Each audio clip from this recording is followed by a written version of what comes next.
COVID-19 Talk Series. Saat ini kami sedang berada di Posko COVID-19 Crisis Center, tepatnya di Jambura Universitas Negeri Gorontalo.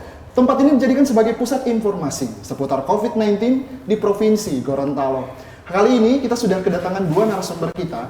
Tentunya sebelum kita mulai bincang-bincang kita kali ini, tentunya kami sudah memperingatkan kepada teman-teman semua bahwa sebelum mulainya acara ini kami sudah mengikuti segala protokol kesehatan, entah dari menggunakan masker, hand sanitizer, dan pemberian disinfektan ya di lokasi studio. Jadi teman-teman, kami di sini pun sudah mengikuti anjuran protokol kesehatan dari pemerintah yang bisa kami sampaikan pun teman-teman, nantinya kami akan memberikan edukasi kesehatan pula kepada teman-teman untuk bincang-bincang kita next di waktu yang akan datang.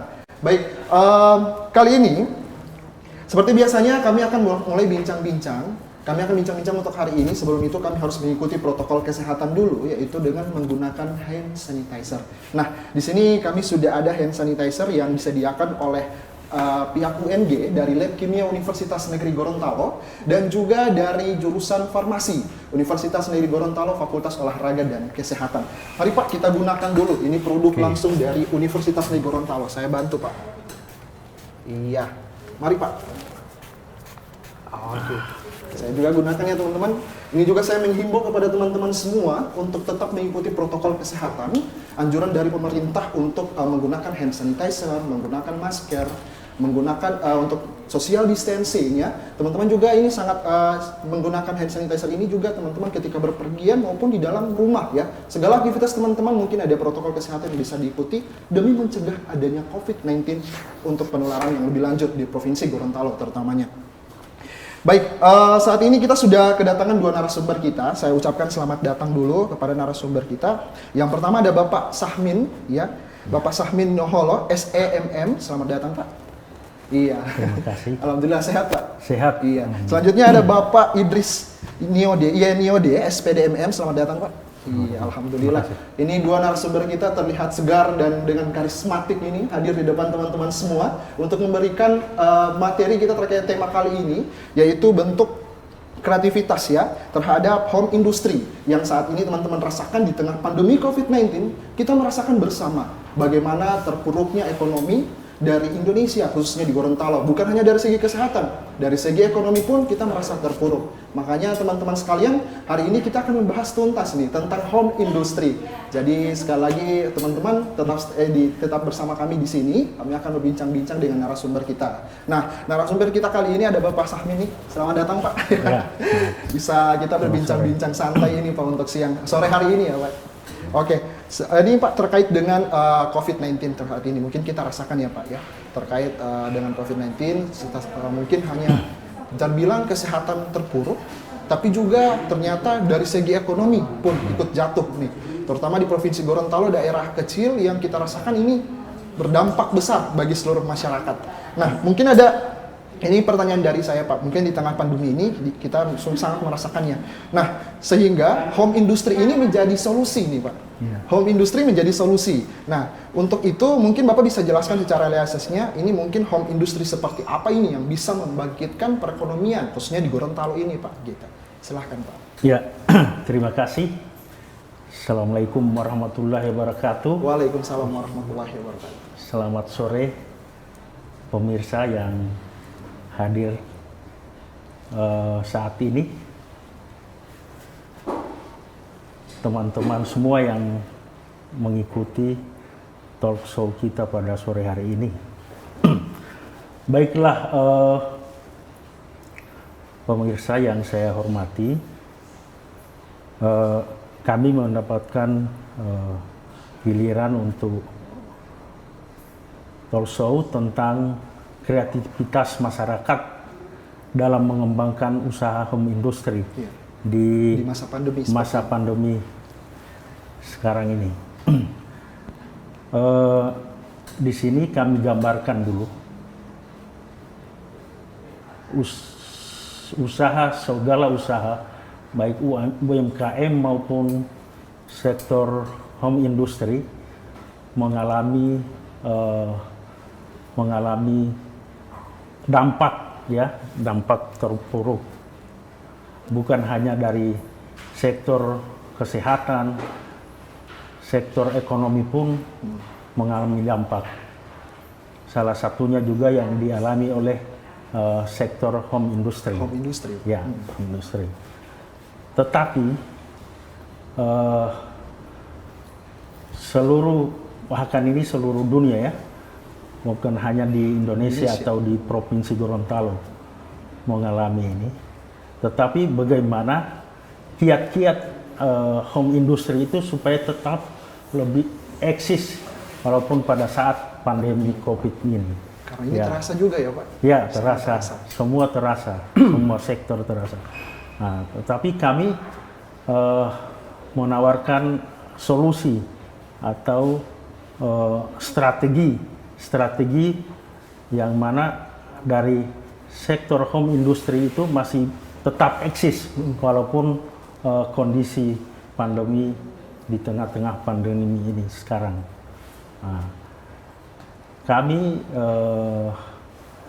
dari home industry kami yang kami sudah jalankan sudah beberapa puluh tahun ya, beberapa puluh tahun yang lalu. Salah satunya itu pembuatan kue kerawang ya, khas Gorontalo, khas Provinsi Gorontalo, kue kerawang. Saya ceritakan dulu sebelum pandemi ini home industry kami ini memang omsetnya lumayan ya, 90% sampai pandemi, sebelum pandemi ya. 90% sampai 100% omsetnya. Order kami itu sampai kewalahan, sampai stoknya habis. Alhamdulillah. Tapi ternyata di masa pandemi sekarang ini omset kami itu menurun sampai 30%. Ya, menurun sampai 30%. Saya rasa semua bukan hanya sektor home industry, semua pengusaha baik UMKM maupun pengusaha lain itu pasti mereka merasakan dampak itu. Tetapi kami dari sektor kami ini bagaimana supaya tetap eksis ya. Selama ini apalagi di Gorontalo itu kalau menghadapi Lebaran mereka biasanya pesan kue kerawang ya sebagai jamuan untuk Lebaran ya, menghadapi Lebaran. Karena kondisi sekarang social distancing, PSBB, nggak bisa berkunjung, nggak bisa silaturahmi, jadi turut juga usaha kue ini turut juga pemesanan turun Pak ya? Pemesanan turun juga ya, karena kondisi tersebut. Tetapi kami punya strategi lain untuk itu supaya ini tetap terorder semua. Alhamdulillah dari kami mengambil strategi ngantar langsung ke pembeli. Pemesannya kami antar ke rumahnya langsung ya, tanpa biaya pesan lagi, tanpa ongkir ya, sudah di khusus situ. Daerah kota khusus atau sekitarnya Pak? Sampai kota, sampai kabupaten Limboto itu kami antar di tempat tanpa ongkir. Nah, itu servis kami kepada pelanggan supaya mereka tetap ini tanpa mengurangi kualitas kuenya sama jangka waktu pesanan juga kami konsisten. Misalnya dia minta sekarang harus diantar besok sudah ini, kami dari sore itu sudah diantar di rumahnya masing-masing. Nah, jadi supaya customer dimanjakan dalam hal ini, supaya tidak ada terjadi distorsi waktu. Karena biasanya mereka nunggu-nunggu, belum diantar-antar juga pesanan, akhirnya mereka nggak mau lagi ini. Nah, itu yang kami jaga. Kepercayaan pelanggan. Ya, kepercayaan pelanggan. Dan hal-hal lain juga, kualitas, terus harga juga, price-nya juga tetap kami tidak naikkan. Nah, dan juga rasa dan lain-lain kami tetap biasa sama seperti tahun-tahun lalu. Memang agak turun sedikit, tapi tidak terlalu berpengaruh kalau menurut kami. Khusus ya di sektor kue kering ini ya. Alhamdulillah bisa membayarkan karyawan kami 5 orang, semua bisa terbayar dan ada THR dari kami. Ya. Walaupun di tengah masa pandemi. Walaupun di tengah masa pandemi. THR ini dibilang jarang Pak didapatkan karyawan khususnya ya. Dengan karena adanya realisasi dari home industry ini ternyata bisa juga diatasi ya Pak. Bisa ya. Ya, betul. Oke, ini terima kasih ini kepada narasumber utama kita sudah menjelaskan nih tentang ada realisasinya terhadap si produk ya Pak terhadap home industry, dan ini sudah ada kue kerawang yang di depan kita ini produksi langsung oleh Bapak Sahmin. Ini bersama istri tercinta Ibu, terima kasih atas kehadirannya juga. Ini juga menjadi salah satu produk keunggulan dari Provinsi Gorontalo ya, kue kerawang ya. Kalau orang-orang khusus daerah Gorontalo pasti sangat menyukai dan tahu tentang kue kerawang. Bahkan ini juga bisa sampai di luar negeri pemesanannya Pak ya. Singapura, Cina, Malaysia sudah. China. Ini salah satu iya. Ini salah satu dukungan industri ini buat perkembangan yang khususnya di bayar pajak juga ini Pak ya, termasuk ada pembayaran pajak juga. Masuk ini berarti produk yang memberikan pajak juga untuk Indonesia khususnya di Gorontalo. Dengan pengembangan produk-produk seperti inilah kita mampu untuk merealisasikannya. Nah, untuk Bapak Idris nih, masih sama Pak, ini tentang pertanyaannya tadi dari produk, tentang realisasinya lagi Pak. Nah, terhadap home industry, mungkin banyak di luar sana yang belum tahu, Pak silahkan. Oke, jadi saya sebelum masuk ke sana mungkin saya perlu jelaskan dulu. Iya. Dampak yang ditimbulkan akibat corona, pandemi COVID-19. Jadi khusus untuk sektor UMKM ini 2 yang dirasakan terkait dengan dampak dari COVID. Yang pertama mungkin adanya market behavior. Tidak ada perubahan pasar di sana. Yang tadinya biasa kita sistem penjualannya offline, kita bisa tatap muka langsung dengan calon pembeli, konsumen ya. Sekarang kita mulai bergeser, meskipun sebelum pandemi ini sudah berlangsung ini cara penjualan secara online. Tetapi pada masa pandemi ini semakin gencar lagi untuk dilakukan. Nah, kampanye dari COVID ini kan yang kita tahu tadi sudah disampaikan bahwa stay at home, ya, kita harus bekerja dari rumah. Physical distancing. Ya, harus jaga jarak. Social distancing juga. Kemudian kita diperkenalkan lagi dengan model PSBB. Satu lagi era yang akan kita masuki era baru, era new normal. Sehingga inilah yang kaitannya dengan di atas tadi ada perubahan ya. Tatanan baru Pak. Iya, perilaku kita yang seperti sebelumnya dibiasakan dengan model-model yang ada interaksi sosial, ini mulai bergeser. Intinya adalah kalau dikaitkan dengan bisnis apa? Jadi ada dua hal di situ. Yang pertama adalah terkait dengan channel promosi. Channel promosi. Kemudian yang kedua adalah channel distribusi. Tadi sudah disampaikan. Jadi tanpa pengunjung datang, ada pendistribusian langsung ya. Pendistribusian langsung dari ferry langsung ya. Iya. Nah itu kait dengan bisnis. Faktor yang kedua adalah daya beli yang menurun. Daya beli yang menurun. Iya, daya beli. Yang pertama adalah perubahan pasar, perilaku kita. Kemudian daya beli yang sifatnya sebetulnya tidak menurun juga. Cuma masyarakat kita kan mulai menata kembali Pak. Terlalu hati-hati untuk mengeluarkan pengeluaran ya, sehingga karena pemasukan pun tidak tapi sebetulnya kalau kita perhatikan, pelaku bisnis bisa memperhatikan itu. Buktinya kemarin kita dilarang untuk melakukan kunjungan membeli barang, tapi juga terjadi kan. Bahkan di situ ada penumpukan massa. Nah, kalau kita lihat secara teori dijelaskan oleh teorinya Abraham Maslow, hierarki kebutuhan konsumen. Orang itu membelikan ada faktor, 5 faktor yang diantaranya adalah faktor psikologi. Jadi tahapan pertama kan piramida itu sifatnya besar mengerucut ke atas ya. Jadi kenapa faktor psikologi dibawa terlalu besar? Karena memang itu kebutuhan dasar yang harus dipenuhi. Iya, benar sekali Pak. Ya kan? Kemudian yang kedua ada faktor orang ingin membeli karena di situ mengandung unsur safety. Ada rasa aman. Iya, benar sekali. Ya kan? Kemudian dia naik tahap ketiga, baru kita mulai mengenal dengan love, tingkat hubungan sosial, kasih mengasihi. Produk-produk itu yang akan dicari. Sebentar saya akan jelaskan.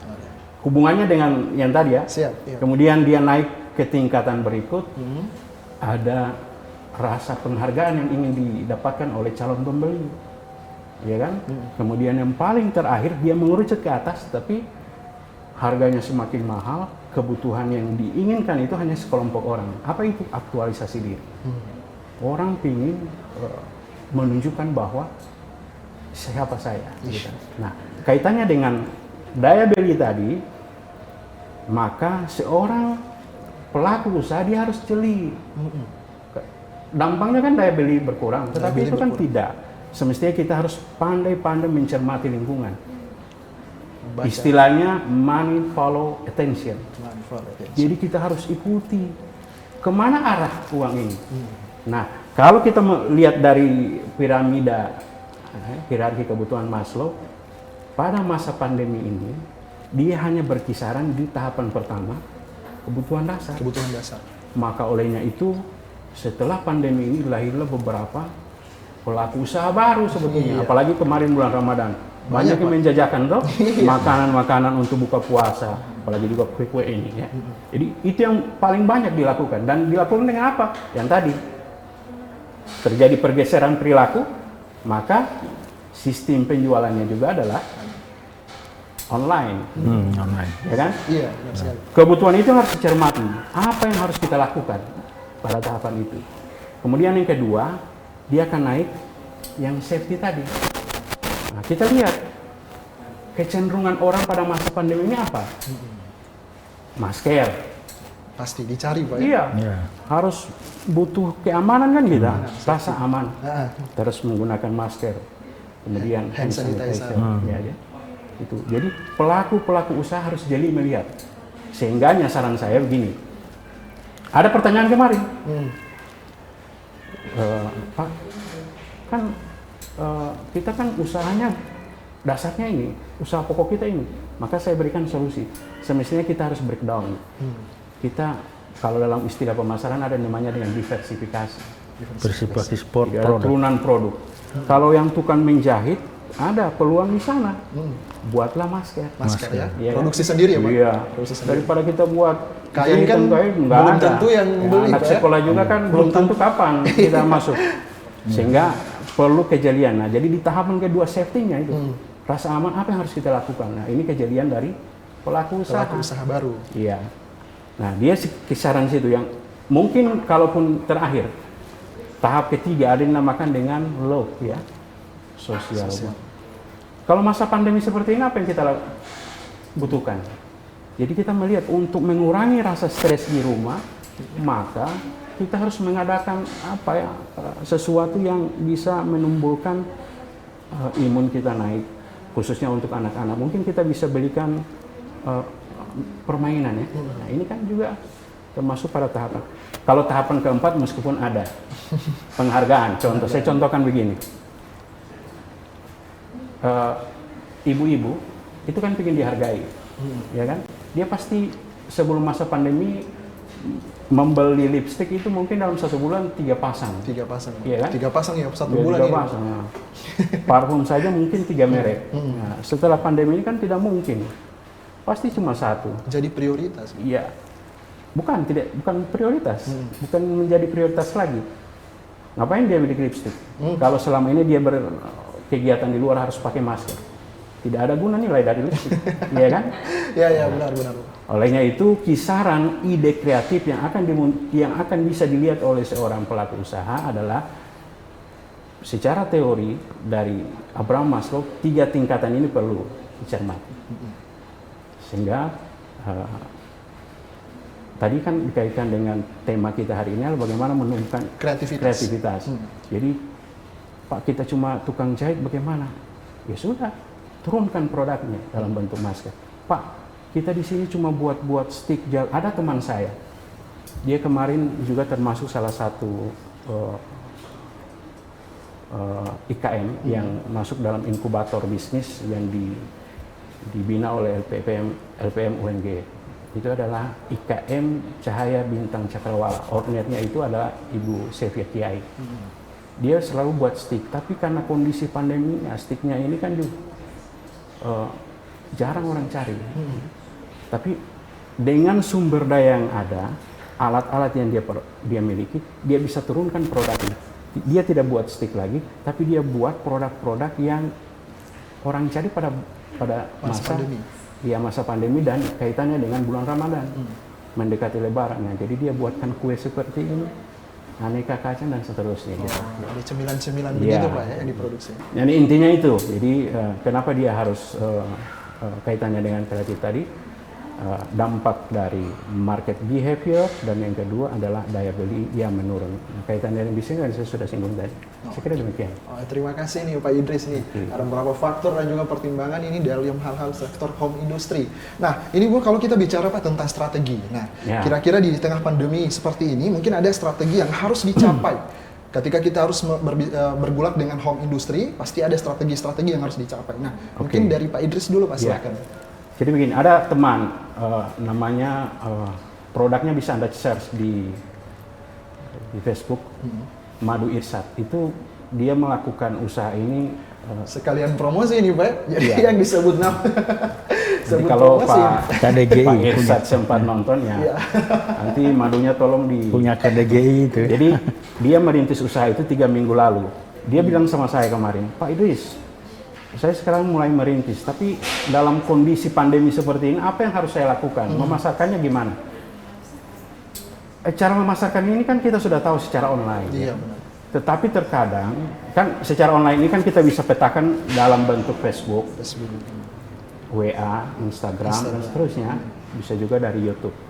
Nah, secara simpel, yang kita selalu bergelut tiap hari kan dari Facebook. Biasa. Terkadang, orang memasarkan satu produk dalam Facebook, ada beberapa kesalahan yang dilakukan. Olehnya itu saya bilang begini, untuk simpelnya, Bapak bisa memasarkan lewat Facebook. Tetapi ada 3 strategi harus diingat dalam memasarkan produk menggunakan media Facebook. Yang pertama adalah... Dia online juga Pak ya? Iya, online kan Facebook.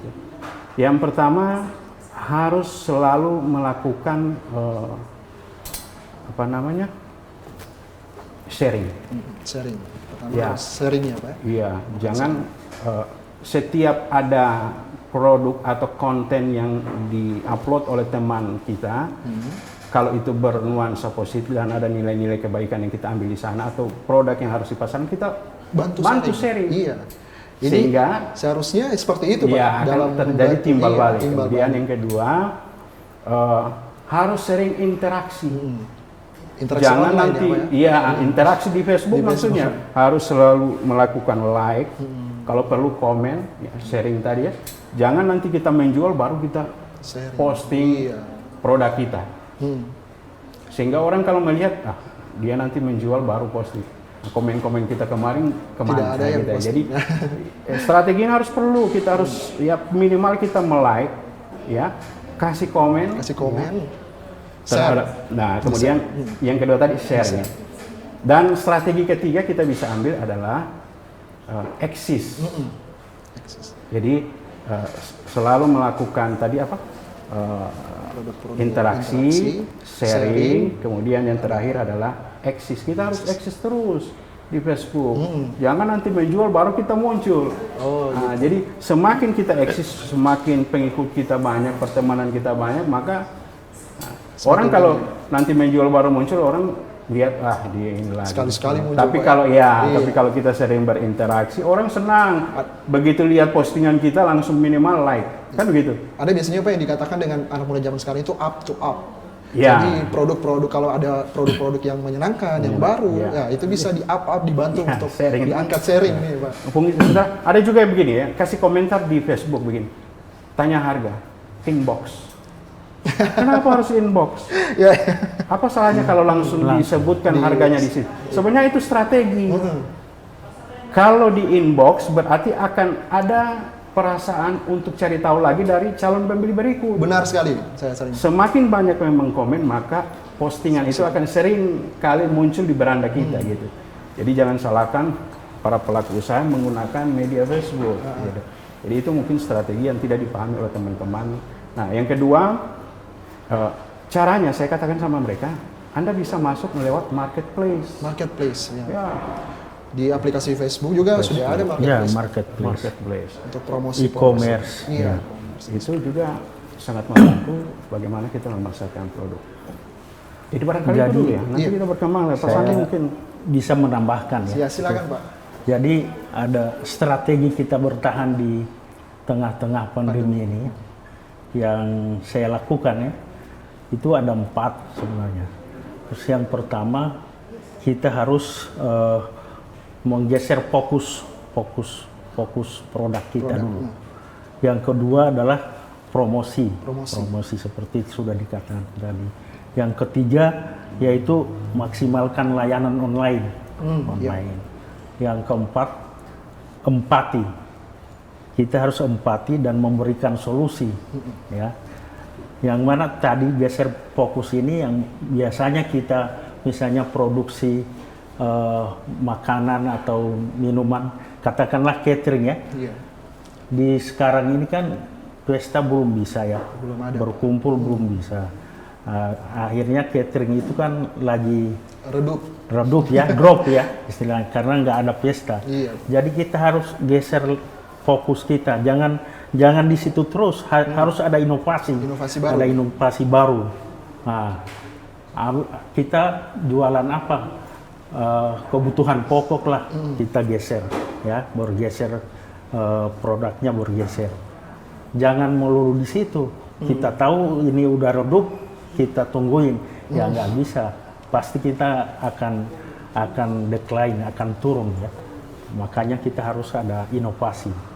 Yang kemudian kedua promosi. Ya, promosi selama ini kan kita promosi bisnis kita itu misalnya kita ada paket lah, paket yang murah kita promosikan. Terus ada diskon ya. Itu layanan antar jemput ya, itu selama ini biasanya kita belum lakukan itu ya, sekarang bisa lakukan promosi. Yang ketiga layanan online tadi seperti yang sudah dikatakan oleh Pak Idris tadi, layanan online itu harus kita gunakan medsos seperti Facebook, di portal WhatsApp, di Instagram, kan banyak. Bisa ya. dikatakan penunjang gitu ya? Ya, penunjang produk, itu sangat sangat membantu itu. Produk saya ini hampir tiap hari saya ini di Facebook posting ya, Facebook, di WA, grup-grup WA teman-teman. Jadi mereka ini ya, usahakan mereka jangan hilang dari pandangan mereka. Bisnis itu gitu, supaya kalau harus mereka ingat, oh ini kue kerawang buatannya Pak Sahmin. Nah itu pasti ingat. Kalau kita sering posting, sering ya, share gitu. Ya, terus kita buat marketplace ya. Kan sekarang banyak ya layanan-layanan seperti Lazada, apa semua aplikasi penjualan online. Ini saya sudah masukin di Lazada ini. Nanti ya muncul. Ada juga di Lazada, Pak? Iya, ada. Khas dari Gorontalo nih. Dari Gorontalo. Bangga juga ini saya, Pak. Nanti dicicip jadi, ya, Pak? iya, bisa dilihat. Itu layanan. Kemudian tadi empati tadi. Yang keempat empati. Empati itu kita harus harus keseriusan. Misalnya tadi perusahaan kosmetik. Iya, Pak. Kosmetik sekarang kan di masa ini lagi turun juga ya. Nah, dia harus beralih, harus dia buat produk hand sanitizer ya. Jangan hanya kosmetik aja. Karena tadi dikatakan kosmetik itu biasanya ibu-ibu 1 bulan bisa 3 biji sampai ini. Nah, sekarang mungkin 1 pun dia masih pikir-pikir. Karena dia yang utama dulu yang di ini kan. Bukan, makanya harus kita geser produknya, kita ini baru lagi. Misalnya hand sanitizer. Begitu juga perusahaan farmasi, ya, farmasi dia buat alat kesehatan, APD, pelindung diri. Karena kondisi sekarang itu yang lagi bisa bertahan ya. Jadi itu biarnya saat ini memang strategi kesehatan Ya. yang diutamakan ya. Pak? Ya, itu kesehatan yang paling utama itu. Kemudian kayak tailor tadi ya, atau garment tadi, Produksi kan masker. baju-baju sekarang lagi ini kan, karena nggak ada pesta. Iya. Nah, jadi mereka rubah produksinya ke masker ya. Masker. Nah, saya rasa itu yang lagi bisa bertahan dalam kondisi sekarang ini. Oke. Jadi kita harus banyak inovasi ya, inovasi supaya kita bisa bertahan. Jadi ini juga saya sangat antusias sekali ya Pak di jawaban-jawaban dengan strategi-strategi ini bisa menjadi solusi buat teman-teman di rumah, untuk teman-teman yang membuat home industry di rumah. Ini salah satu strategi-strategi matang yang diberikan oleh narasumber kita terkait dengan tema kita hari ini. Nah, ini mungkin saya ingin bertanya dulu Pak, ini ada pertanyaan untuk Bapak narasumber kita. Ini terkait dengan jenis usaha ya, home industry Pak. Biasanya adakah jenis usaha home industry yang sering di Indonesia yang sering dilakukan? Jenis usaha home industry seperti apa Pak? Yang biasanya di Indonesia ini paling cepat dilakukan dan paling murah untuk penanganan dan sebagainya Pak. Mungkin silakan Pak Idris. Oke, jadi seperti yang saya jelaskan tadi bahwa kita lihat kebutuhan masyarakat. Istilahnya kita berangkat dari apa yang sebetulnya dibutuhkan oleh customer. Istilah pasarnya adalah, istilah marketingnya adalah market driven. Jadi kita lihat dulu pasar, jangan kita membuat sesuatu yang bisa kita buat. Contohnya seperti apa? Saya punya keahlian membuat kue misalkan, kue A. Saya bisa, saya produksi. Tapi kan pasar tidak membutuhkan itu. Benar. Maka olehnya itu, sebaiknya kita melihat apa yang diinginkan oleh customer. Itu yang harus kita lakukan. Kemudian contoh-contoh lain juga sekarang ini, di masa pandemi, ada salah satu yang dikampanyekan oleh gubernur kita, yaitu berkebun di pekarangan rumah. Bahkan ini diapresiasi toh.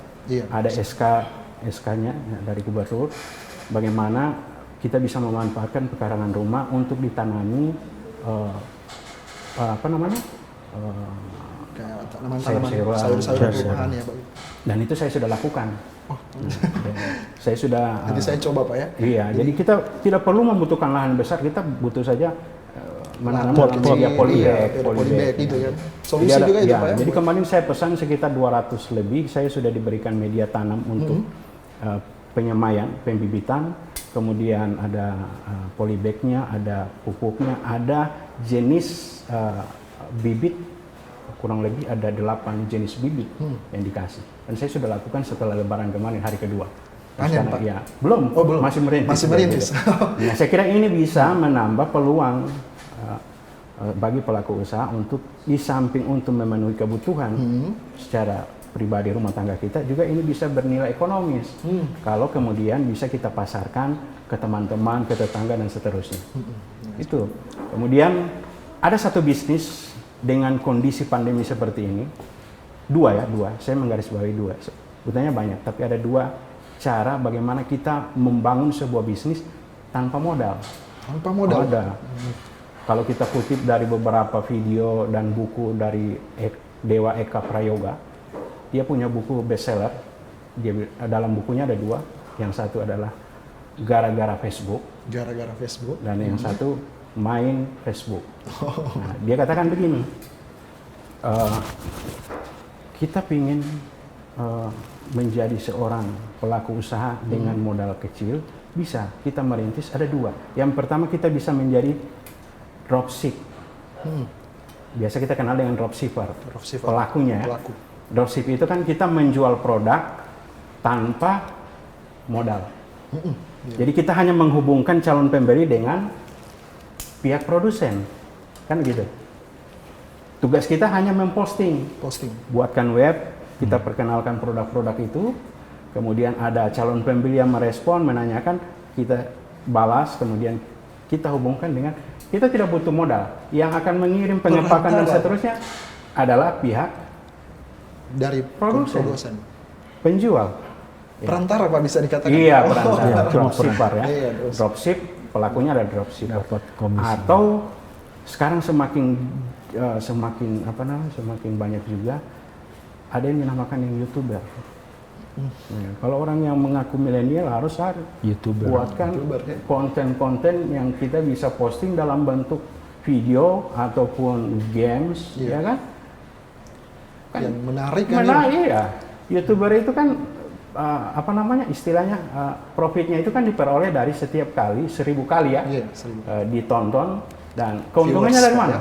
Dari profit, Dari profit yang iklan yang sering tampil itu toh. Tapi kalau kita sebagai pemula yang subscriber pengikutnya baru sedikit ya mungkin belum ada iklan. Tapi kalau kita sering mengupload dan semakin banyak pengikut kita bisa dapatkan royalti dari situ. Ini juga salah satu strategi ya Pak ya. Iya. Di rumah juga menghabiskan waktu ya, Iya. tidak masalah. Ada lagi satu. Biasa kalau kita lihat di Facebook ada yang siaran langsung. Nah, live. Live. Itu kan namanya reseller. Tidak beda ya Pak, siaran langsung dengan live. Biasanya ada beda Dengan apa? dengan live kan. Iya, live tuh langsung dia ada jual jual konveksi ya, jilbab, Produk dan sebagainya, produk produk secara live. produksi. Itu kan bentuk reseller. Nah, cuma masalahnya kita butuh modal di sana. Kita harus mendrop barang, kita sendiri yang melakukan penjualan, resikonya ada ke kita dan seterusnya. Tapi yang dua tadi yang saya tawarkan mungkin bisa dijadikan salah satu ide kreatif yang bisa diambil, apalagi mahasiswa, teman-teman yang selalu bergelut dengan media seperti ini kan hal yang gampang untuk melakukan itu, ya kan? Buatkan konten-konten menarik, video-video tutorial, kreatif kita upload, kemudian ditanggapi. Nggak usah, caranya gimana? Saya kemarin punya contoh, anak saya buat tutorial pembuatan hand sanitizer. Saya buatkan video, saya upload, baru saya kirim ke grup-grup untuk di like, di komen dan share. Nah, dengan sendirinya kan akan bertambah pengikutnya. Feedback Ya, jadi nah, kita kan tidak perlu kondisi yang susah seperti ini. Kita tidak bisa memprediksi kapan akan berakhir. Benar sekali. Iya toh, daripada kita memerlukan modal yang cukup besar, ya, ini ide-ide kreatif yang kita kan tiap hari kita bergelut dengan itu. Iya toh, seolah-olah dunia ini dalam genggaman kita. Di media sosial ini. Iya, tidur kita geser, Semua tempatnya. Maka ide kreatif itu bisa kita lakukan dropship. Jadi kita cuma membangun pasamin. Saya akan pasarkan produknya. Saya buatkan webnya, flyernya, produk fotonya, kemudian saya buatkan copyrightnya, ada deskripsi produk, saya sebar. Nah, ketika ada calon pembeli, saya tinggal menghubungkan pasamin yang kirim, saya yang dapat profit dari hasil. Begitu. Nah, saling membantu. Sekira ada timbal balik di sana itu. Oke. Ya, baik. Terima kasih Bapak Idris, terima kasih Mbak Samin. Kita akan lanjutkan untuk segmen 2 buat teman-teman. Kami setelah ini akan membacakan untuk pertanyaan dari live comment dan juga pertanyaan yang sudah disediakan oleh tim UNG TV. Jadi kami harap jangan kemana-mana buat teman-teman. Kami akan kembali lagi setelah pariwara berikut hanya di UNG TV.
Universitas Negeri Gorontalo mencermati semakin cepatnya perubahan dunia yang diiringi dengan ketatnya kompetisi, terus melakukan inovasi dan kreativitas pendidikan.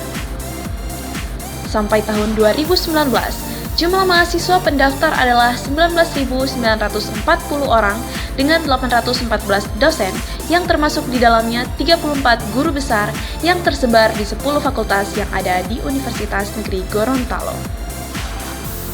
Di tahun 2019, Dr. Edward Wolok STMT sebagai Rektor Universitas Negeri Gorontalo menetapkan visi dan misi Universitas Negeri Gorontalo yaitu mengembangkan pendidikan dan pengajaran digital-based learning guna menghasilkan lulusan yang memiliki kemampuan profesionalitas dengan menguasai teknologi di bidang kependidikan dan non-kependidikan. Meningkatkan kompetensi dan penelitian dan mengembangkan kompetensi peneliti untuk menghasilkan ilmu pengetahuan dan teknologi terbarukan yang memiliki manfaat untuk meningkatkan kesejahteraan masyarakat, pembangunan daerah dan nasional secara berkelanjutan. Mengembangkan kegiatan pengabdian kepada masyarakat yang inovatif, melakukan penyebarluasan serta penerapan hasil-hasil penelitian untuk menunjang pembangunan daerah dan nasional dalam rangka mengurangi angka kemiskinan dan ketimpangan. Mengembangkan kemitraan dan jejaring kerjasama yang luas untuk memajukan pendidikan, penelitian, dan pengabdian kepada masyarakat. Memperkuat nilai-nilai budaya, penerapan sains dan teknologi, serta inovasi berbasis potensi regional. Menyelenggarakan tata kelola dan layanan yang profesional, transparan, dan akuntabilitas yang tinggi menuju good university government. Universitas Negeri Gorontalo harus menjadi kampus yang inovatif, kreatif, dan terkemuka di Indonesia, bahkan di Asia Tenggara. Buatlah pergerakan atau kita akan tertinggal.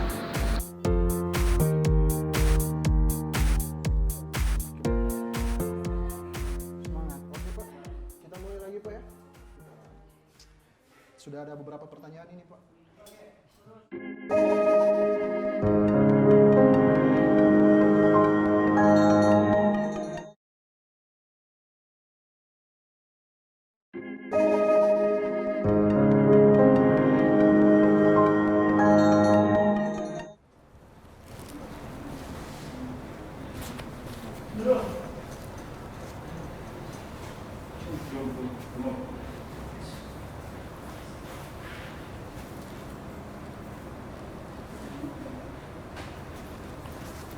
Baik, terima kasih teman-teman masih stay bersama kami di UNG TV. Kami akan melanjutkan untuk bincang-bincang kita kali ini.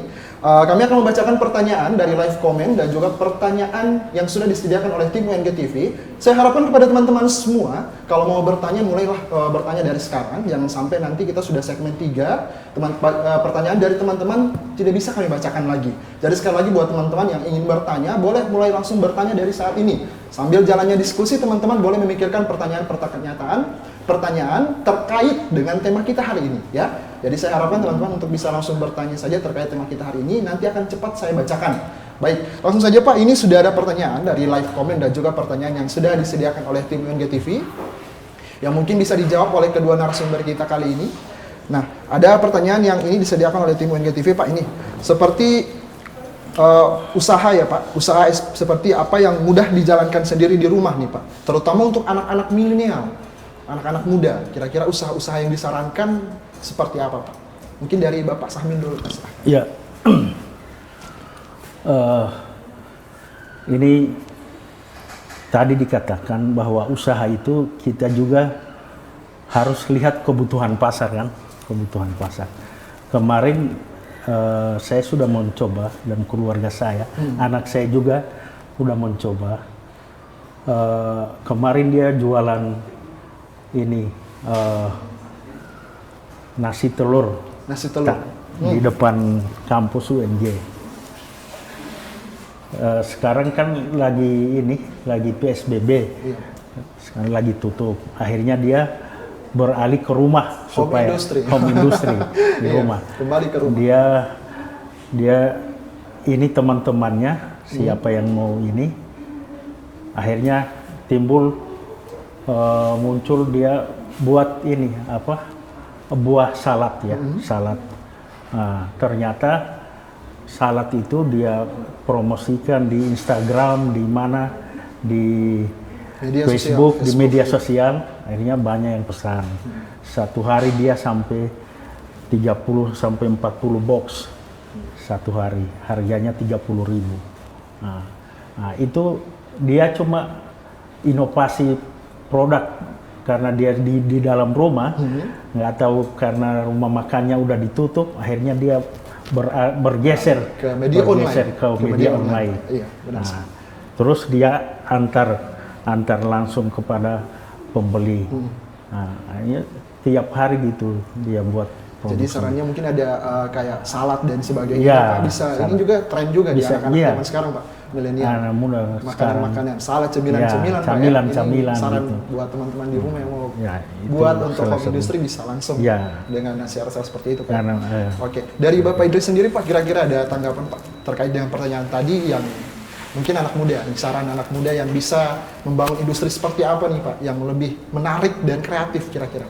Iya, seperti yang saya jelaskan tadi, anak muda apalagi dia mengklaim bahwa generasi milenial. Milenial. Jadi lebih anak-anak muda sekarang lebih dekat dengan e-commerce, ya, sifatnya online. Nah, tadi beberapa trik ide bisnis yang bisa kita lakukan khusus bagi anak-anak muda. Jadi kalau misalnya kalau ada dropshipper ya, kita intinya adalah menjual, kemudian reseller ya, kita tetap menjual.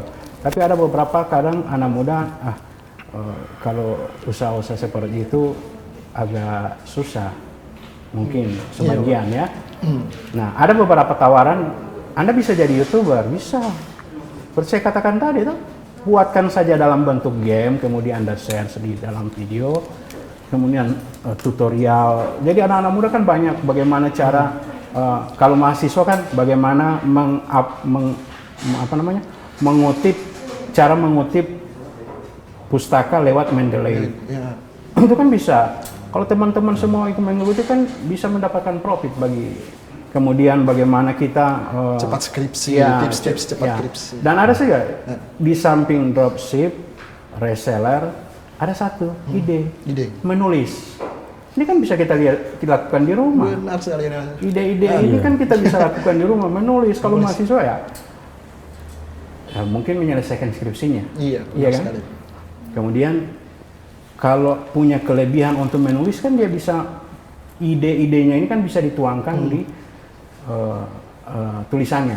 Contoh kemarin tahun 2017 saya pernah melakukan pengabdian masyarakat. Di pengabdian masyarakat itu saya menggandeng 2 IKM.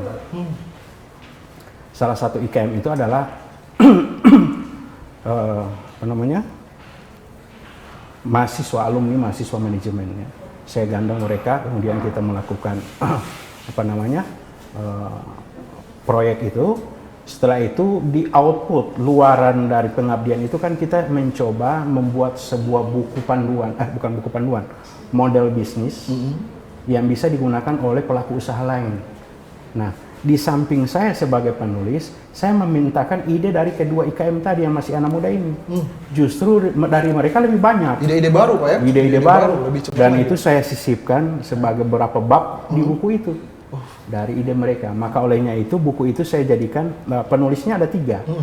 Ada 3. Yang satu saya, kemudian yang kedua teman saya juga di manajemen, Pak Herwin Mopangga, dan yang satunya adalah pelaku usaha, Ibu Sevia. Ya, jadi ide-ide bisnisnya banyak kita tuangkan dalam buku. Itu juga termasuk salah satu ide bisnis yang bisa kita jalankan. Khususnya anak-anak milenial. mahasiswa. Jadi di samping kalau tadi kan, kita tidak punya modal gimana? Ya sudah, ambil model bisnis dropship. Ya, Anda punya keahlian merancang web. Benar sekali, Pak. Ya kan? Kita foto, kita jalin kerjasama dengan para pelaku usaha. Kita buatkan foto-foto produk, kita kasih deskripsi produknya, kemudian kita masukkan dalam web, kemudian ada yang bisa menghubungi. Atau kita menggunakan saja Android ya. Ya. Ada juga aplikasi-aplikasi editing juga, Pak, yang bisa ditemukan di Android. Ada juga satu aplikasi RedS. Mungkin teman-teman yang mahasiswa, para milenial bisa melihat di beberapa YouTube aplikasi RedS. Bagaimana itu beberapa kemudahan diberikan bagi orang yang mau merintis usaha melalui jasa e-commerce. Gitu. Jadi masukan ini Pak ya. Jadi buat yang teman-teman di rumah ini bisa jadi teman-teman yang usaha ahli- milenial. Ya, silakan Usaha mulai. Seragas. Ya, jadi intinya begini, ada juga tadi pertanyaan saya sempat lihat, Pak, kita kan anak muda, kita orangnya kebanyakan kan masih labil, Labil Pak. Iya. takut gagal. Nah, dalam bukunya, Sebatas di niat saja Pak. iya, jadi intinya adalah kuncinya adalah eksekusi. Satu eksekusi lebih berharga dari 1000 ide yang bakalan cuma jadi mimpi. Cuma jadi mimpi. Iya kan? Harus eksekusi. Jadi lakukan apa yang Anda bisa, lakukan yang apa yang harus dilakukan. Ya. Jangan dilakukan apa yang bisa Anda lakukan, berarti kita hanya mengikuti hobi kita. Sementara pasar tidak membutuhkan itu. Jadi kita lirik pasar, pasarnya ada. Kalau kita tidak punya keahlian ya tadi, kita gunakan jasa mereka. Iya. Kita sebagai perantara Pak. Perantara. Gitu. Outfit lagi Pak ya. Ada istilah di beberapa pelaku usaha, dia bilang begini, satu ide bisnis, ada istilahnya, sapi punya susu, nona punya nama.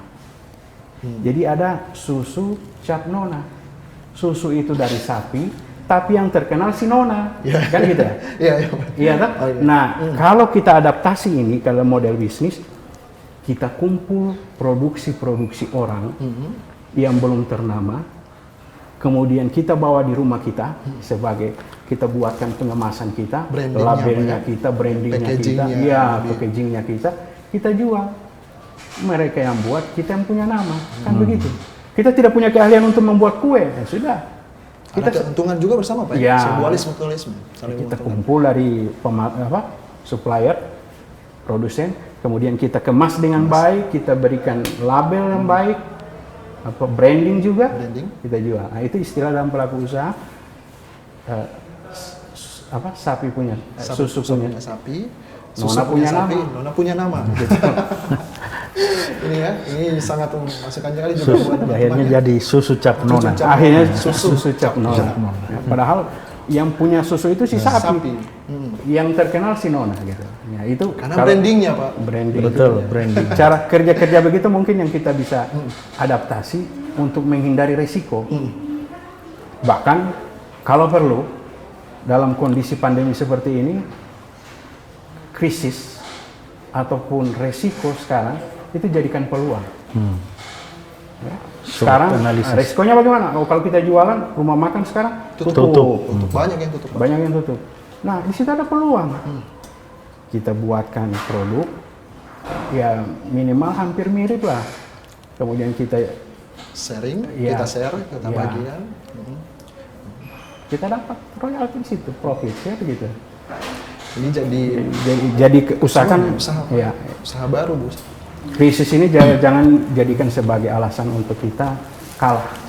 Benar sekali. Saya sepakat Pak. Tetap bertahan, Harus bisa tetap bertahan kondisi ini. Orang tadi saya katakan di awal bahwa daya beli berkurang, sebenarnya tidak. Buktinya apa? Setelah apa namanya? Nah, setelah Lebaran kemarin kan masih banyak orang yang keluyuran di luar untuk mencari kebutuhan-kebutuhan yang sifatnya high, ya. Kemarin sudah mau mendekati Lebaran juga, meskipun kita tahu dengan kondisi begini kita tidak akan kemana-mana kan, tapi tetap juga ada yang beli baju yang pakaian Lebaran kayak gitu ya. Iya Pak. Nah, sebenarnya kan tidak berkurang, cuma orang lebih safety, Menjaga diri. menjaga diri kemudian menahan. Kan kita tidak bisa memprediksi kapan berakhir corona, COVID, sehingganya mereka lebih selektif untuk menentukan kebutuhan-kebutuhan apa yang dibutuhkan.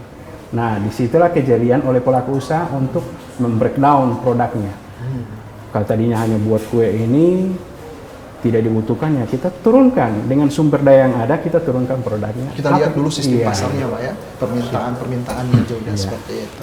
Nah, ini Malah juga iya Pak. Saya berpikir untuk milenial itu sebenarnya banyak yang harus dilakukan ya.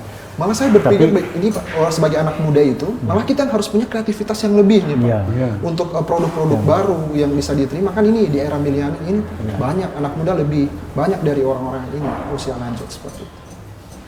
Ya, makanya saya berpikir saya meminta salah satu milenial atau mahasiswa tugasnya hanya khusus dia memposting produk kita itu sampai ke konsumen. Bagaimana ini sampai ke konsumen akhir ini, yang mana produk kita mereka yakin bahwa benar-benar bisa terjual ya. Akhirnya itu tugasnya milenial tadi yang saya akan rekrut. Dia memposting produk kita, membranding, dan sampai laku di pasaran. Gimana caranya? Dia harus punya ide-ide itu. Dan itu kita bayar dia. Pasti dia ada komisinya kan. Kalau produk kita laku kan presentasi buat dia. Itu banyak hal yang harus dilakukan. Ya. Jadi bukan hanya media sosial yang biasa hanya digunakan sebagai hiburan semata, hanya buat nggak ada gunanya kan. Iya, bisa kita buat ini selain akun bisnis, kita bisa jadi perantara untuk produk-produk bisa dipromosikan, ya. Bisa ada pendapatan. Jadi hanya main-main HP masuk pendapatan, Pak. Masuk pendapatan. Ini anak muda ini ya, hanya di rumah. Betul Pak Idris bilang, eksekusi. Iya, Kalau hanya sekedar niat, Pak, banyak niat. Ide sih banyak. Ide banyak. Tapi yang kita butuhkan adalah eksekusi. Jangan sampai ide kita ini hanya sebatas impian. Diperlukan ada eksekusi. Jangan hanya jalan di tempat juga ya Pak, tentang produk-produk baru ini kan. Kita harus mulai dari sekarang. Kalau bukan sekarang, kapan lagi? Dan ini juga ada ini seperti produk ini sisa-sisa ini aqua ini kan biasanya dibuang ya. Iya. Ini bagi ibu-ibu rumah tangga atau yang ada di rumah sekarang lagi milenial yang tidak bisa kemana-mana, ini bisa mereka buat untuk vas bunga kan. Benar sekali, ini Pak, boleh. Sisa-sisa udah jadi sampah bisa dibuat vas bunga untuk hiasan rumah apa. Kemudian kita jual juga buat bunga-bunga hidup Pak ya, taman bisa juga ya. Banyak untuk mengurangi sampah tapi plastik. Kembali lagi tadi dikatakan kita harus eksekusi. Jangan hanya di ide. Semua bisa ide tapi eksekusinya itu yang benar sekali. Saya takutnya nanti anak muda cuma berpikir nanti aja Pak. Nah, itu. Nanti. Nggak bisa jalan. Ada orang yang jadi kalau bersaing usaha itu Pak ya, saya kira kalau misalnya kita hanya nanti, orang lain bisa mendahului kita. Jadi ide kita yang dicuri mereka kan? Bisa saja Pak. Ada satu contoh, kita pernah tidak membayangkan bahwa sekarang ini kita bisa mengkonsumsi, menikmati teh dalam situasi yang berbeda. Gimana itu Pak? Teh dalam situasi yang berbeda? Padahal sudah ada produknya. Si Sosro. Oh iya. Ya kan? Iya Pak. Ide bisnisnya itu kan muncul bagaimana teh ini bisa kita nikmati pada saat anywhere, anytime, di mana saja, kapan saja. Biasanya kita minum teh kan pada saat kita bertamu, disuguhkan teh. Pada saat kita di rumah, ya. Tapi konsep idenya si Sosro ini, dia pingin bagaimana kita bisa menikmati teh ini dalam kondisi situasi yang bagaimanapun bisa. Sehingga diciptakanlah teh botol Sosro. Teh dalam kemasan bisa. Iya, teh kemasan. Nah, ketika dia buatkan teh kemasan, orang bertanya, ini brandingnya apa? Ya sudah, daripada dia pikir banyak, ya, lekatkan saja marganya di Sosro. Petani Sosro kan dia. Iya, petani Sosro. Marganya Sosro gitu. Branding kan di produknya. Jadi ide itu sebetulnya tidak harus di luar. Justru kita stay di rumah, ide itu sering muncul dengan sendirinya. Karena kita memang dipaksa. Iya tuh. Iya benar. Terkadang kan orang berpikir itu kalau dalam situasi fresh, ya, terbuka pikirannya Pak ya. Terbuka kan? Tapi kalau kita dikunci, dipagari dengan kondisi stay at home dan kita harus bertahan hidup, maka ide-ide brilian akan muncul. Begitu. Jadi jangan membatasi bahwa dengan model yang protokol kesehatan ini akan membatasi kita untuk berkreatif. Jadi kita sudah menjalankan protokol kesehatan Pak, dengan di rumah pun ide-ide pun jadi lebih terbuka kita rasakan. Nah, ini juga kembali Pak, ada pertanyaan nih Pak untuk ini. Bagaimana Pak tips agar usaha yang akan kita jalankan nantinya ini memiliki daya tarik tersendiri. Nah, seperti dikatakan Pak, dengan usaha lainnya ini yang bergerak di bidang yang sama. Misal, kayak zaman sekarang Pak, banyak ini usaha ayam geprek nih. ayam geprek ini Pak, nah kalau kita mau coba bikin usaha geprek juga gimana Pak? Biar bisa bedain geprek kita sama geprek yang lain. Oke. Ayam salto mungkin Pak? Oke, saya bisa tanya. Iya, Jadi silakan, begini, Pak. Dalam ilmu marketing ada yang dinamakan dengan diferensiasi. Jadi diferensiasi itu melakukan sesuatu yang berbeda dengan pesaing. Boleh kita buat produk yang sama, ayam geprek, tapi kita berikan keunikan di produk kita. Ada keunikan di sana. Mungkin dari sisi pelayanan, mungkin dari sisi harga, kemudian mungkin dari sisi pengiriman, dan seterusnya. Kita kan melakukan sesuatu yang berbeda dengan pesaing. Jadi kondisi produk itu percaya dia akan bertahan di pasar. Gitu. Ada keunikan tersendiri. Keunikan. Jadi berikan nilai tambah di situ. Oke. Ya. Jadi ada beberapa cara untuk meningkatkan diferensiasi. Tapi yang paling inti yang tadi itu. Dari Ya. Bapak Samin silakan Pak. Iya, Tanggapan. memang sekarang ini banyak yang jualan ini ya, Iya. ayam geprek itu ya. Sampai ini kan udah masuk di sini. Artis. Ya, langsung, artis ya. Tapi kan di situ price-nya beda ya. Mungkin sama dia tempatnya mahal, harganya mahal karena tempat, karena branding dia sudah branding. Bagaimana supaya yang kaki lima ini yang bisa mengikuti, minimal mereka bisa bertahan lah, bisa bertahan. Saya ada pemikiran seperti ada yang di Andalas itu ayam geprek ya, anak muda juga yang punya, temannya anak saya. Milenial. Dia milenial, dia sehari itu sampai laku 100 ini, 100 Empat ya Pak? paket, iya, paket, ya? 100 paket. Satu dia buka mulai dari sore aja sampai malam. Ternyata apa yang saya lihat di situ, dia menawarkan paket bersama minumnya, es tehnya, dengan ayam gepreknya, dan murah. Sudah paket dia cuma 14.000 sampai 15.000. Banyak ininya Sudah dengan dan minumannya? murah, sudah dengan minuman, iya. kan? Iya. Dan sudah dengan minumannya. Bisa juga melalui online, bisa di tempat, bisa. Nah, akhirnya dalam kondisi ini punya dia masih ramai juga. Di tengah pandemi ini Pak. Iya, karena dia ada pembeda tadi, ada diferensiasi produknya dengan yang lain.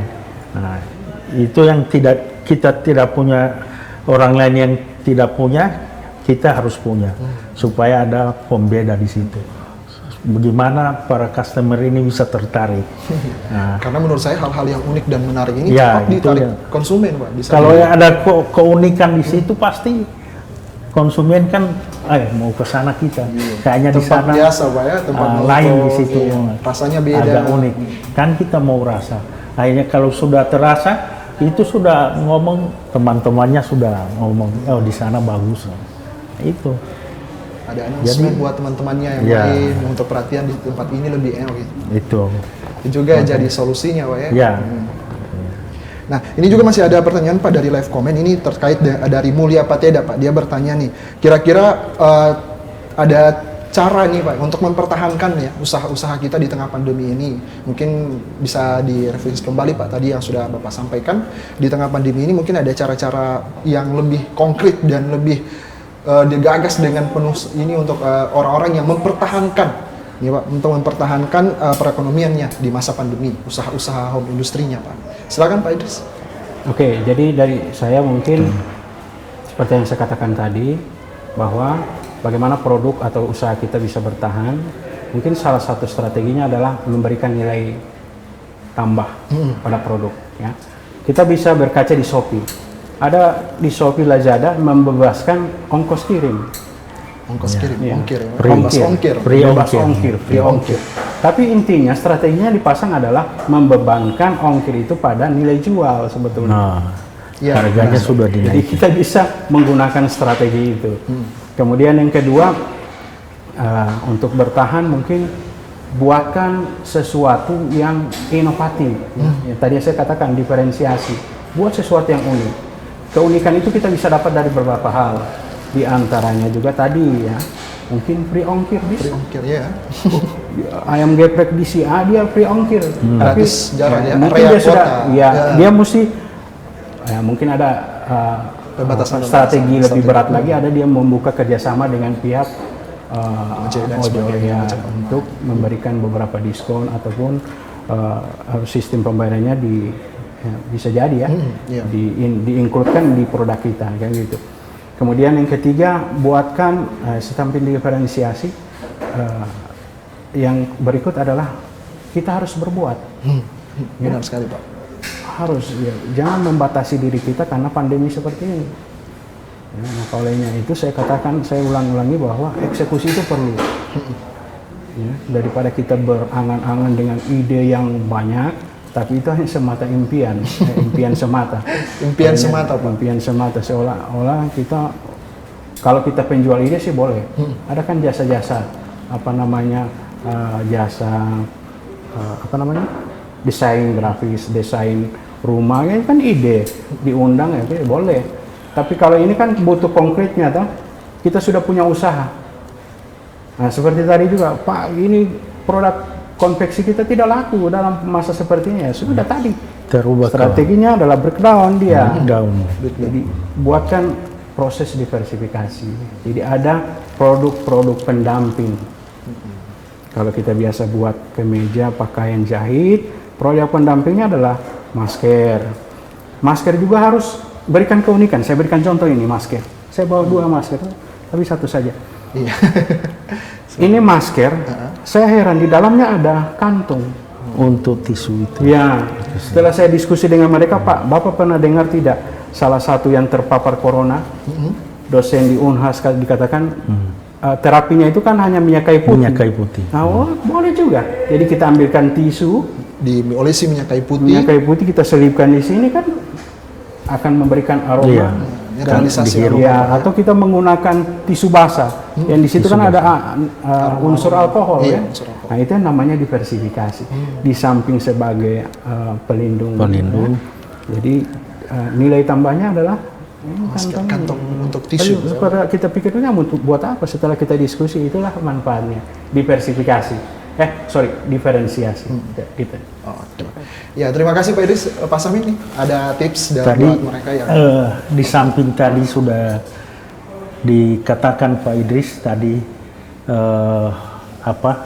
ada diferensiasi produk tadi kita harus adakan juga misalnya paket hemat, kita tawarkan paket hemat, ada diskon-diskon, ada juga daya tarik kualitas produk kita kasih bagus ya, kasih enak, terus packagingnya, kemasannya lebih kreatif lagi, kita rubah dalam misalnya kondisi ini kita sesuaikan, terus lagi tadi seperti pre-ongkir dan paling utama juga bagi kita yang paling utama cash flow kita harus kita atur, cash flow keuangan kita. gitu. Penting Karena sekali itu. penting Pak. sekali itu cash flow.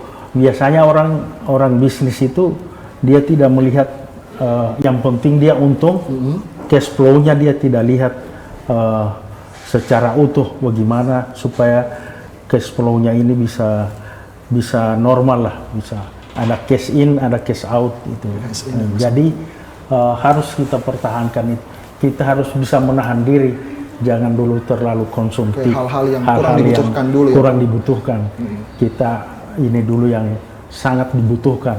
Dalam kondisi ini kita harus menahan diri. Jadi harus kita pilih-pilih dulu mana yang lebih penting, mana yang ini baru itu. Sehingga kita bisa bertahan. Di tengah. Ini prediksi Menteri Keuangan sudah tadi saya baca di Warta Ekonomi, kita 3 bulan ini bisa bertahan 3 bulan nih. Kalau ini pandemi masih terus ini, kita sampai pemulihan ekonomi itu sampai 2 tahun ke depan. 2 tahun ke depan. 2022, 2 tahun baru itu pulih ekonomi kita. benar-benar. Sewanya itu. Makanya tinggal tergantung kita. Kembalikan lagi ke pribadi masing-masing ya. Bagaimana kita menyiasati dalam kondisi ekonomi sekarang ini ya. Baik, terima kasih Pak Sahmin, terima kasih Pak Idris atas jawabannya dari pertanyaan dari teman-teman semua yang sudah kami bacakan di live comment dan juga pertanyaan yang sudah disediakan oleh tim UNG TV.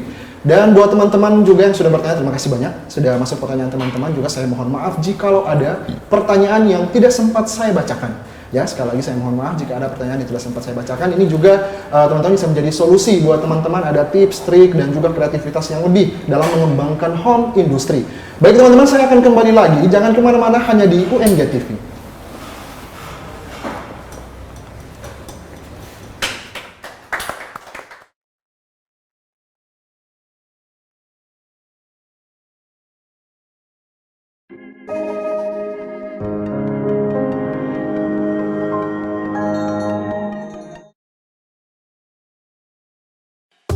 Mau masuk kampus tapi masih bingung cara daftarnya? Gampang kok, langsung buka situs pendaftaran utbk.sbmptn.ac.id untuk mendapatkan username dan password, lalu mengunggah pas foto dan mengisi data untuk mendapatkan slip pembayaran UTBK. Melakukan pembayaran di Bank Mitra selambat-lambatnya 1 kali 24 jam. Lalu login kembali ke laman pendaftaran untuk mencetak kartu peserta UTBK. Lalu mengikuti UTBK sesuai dengan pusat UTBK PTN yang dipilih. Setelah mengikuti UTBK, peserta membuka situs pendaftaran .sbmptn.ac.id untuk mengisi biodata, memilih jurusan atau program studi, serta mengunggah dokumen sesuai dengan persyaratan. Gimana? Gampang kan? Selamat mendaftar!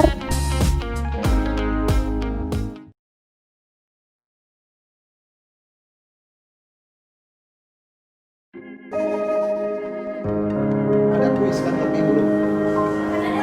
Oke.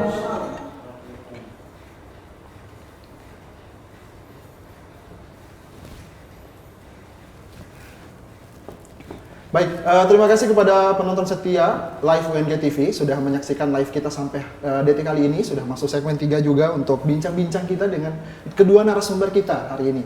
Nah, ini juga sangat-sangat menarik juga pembahasan kita kali ini terkait home industry, di mana kita harus mempertahankan home industry ini di tengah pandemi COVID-19. Ini juga menjadi solusi ya buat teman-teman ketika ingin mempertahankan ya, ada kreativitas yang harus ditingkatkan, ada media sosial promosi yang harus lebih ditingkatkan dan sebagainya. Nah, ini saya mungkin ada di segmen terakhir ini, saya juga mengucapkan terima kasih dulu kepada kedua narasumber kita yang sudah hadir. Sebelum itu saya akan membacakan, ini ada beberapa Pak salam-salam nih dari live UNG TV nih Pak. Ada mantap nih, ada entrepreneurship dari Nita Anita, ada juga salam dari untuk dosen kami ya, dari Didin Usaha Muslim ini, Masya Allah, salam untuk dosen kami nih, Pak Sahmin Noholo dari Didin, Pak. Ya, ada juga dari Irwan Leonel, ini selamat sore buat Pak Idris, dosen terbaik kami, semoga selalu menjadi dosen terbaik buat semua mahasiswa nih. Ada salam-salam juga Pak ya, ini yang semoga bisa menjadi dukungan publik buat kita semua untuk terus bisa berkarya dengan narasumber-narasumber yang kita hadirkan, yang kece juga nih Pak, narasumber yang sangat-sangat mengedukasi. Buat teman-teman, untuk episode kali ini, saya dapat informasi episode kali ini kami akan adakan kuis. Jadi buat teman-teman yang terus melihat untuk episode kali ini, terus memantau live kami episode kali ini, saya yakin kalian akan mudah menjawab kuis-kuis yang akan kami berikan. Caranya, teman-teman harus follow IG UNG.TV. Teman-teman syarat wajib ini ya, harus follow IG UNG TV, dan kami akan menyajikan untuk kuis-kuisnya di situ. Teman-teman bisa lihat untuk pertanyaan-pertanyaan seputar pembahasan dari episode kali ini terkait dengan home industry. Ya, sekali lagi teman-teman. Dan juga untuk pembahasan kita kali ini, teman-teman bisa untuk mendownloadnya di Sekolah Rakyat UNG. Ini bisa diakses melalui elearning.ung.ac.id. Sekali lagi, teman-teman bisa di elearning.ung.ac.id. Teman-teman juga bisa berdiskusi langsung dengan kedua narasumber kita. Teman-teman juga bisa bertanya maupun mendownload materi kita hari ini. Boleh, silahkan. Teman-teman, caranya hanya dengan login teman-teman melakukan registrasi ya. Kemudian teman-teman bisa untuk diskusi dengan pemateri dan mendownload materi-materi kita untuk episode hari ini.